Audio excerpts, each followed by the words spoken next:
Everybody, I'm going to show you how to make a pom-pom wreath. So these are all the supplies that you're going to need. You're going to need twine, glue sticks. I already made a bundle of pom-poms. You're going to need a foam wreath. You're going to need cutters, and you're going to need scissors. You're also going to need a glue gun, and you're going to need some decorations. You can get them from the dollar store, Michael's, or wherever you want. All right, we'll get started in a minute on the wreath.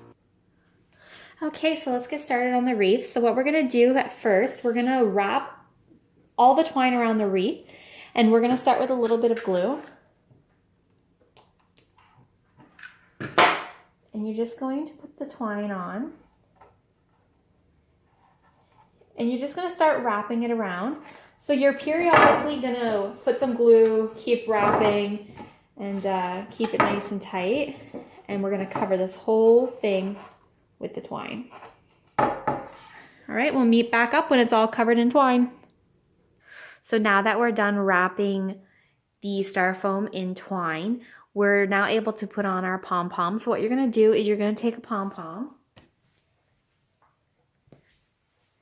and you're just going to put a little bit of glue on it. And you're just going to place it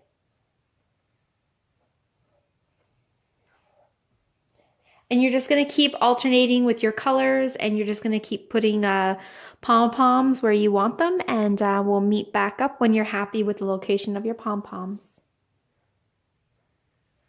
Okay, so once you have all your pom-poms placed, now you can start decorating your wreath a little more. So I decided to just do half my wreath with pom-poms, and I'm going to do the other half with the twine in my decorations.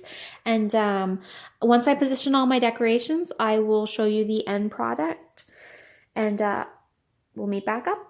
Okay, everybody, so I glued all my decorations on, and I'm quite happy with the way this wreath turned out. It's super cute and very Eastery. Anyways, thank you guys for watching Crocheting with Jean, and make sure you like and subscribe to my page. Thanks, bye.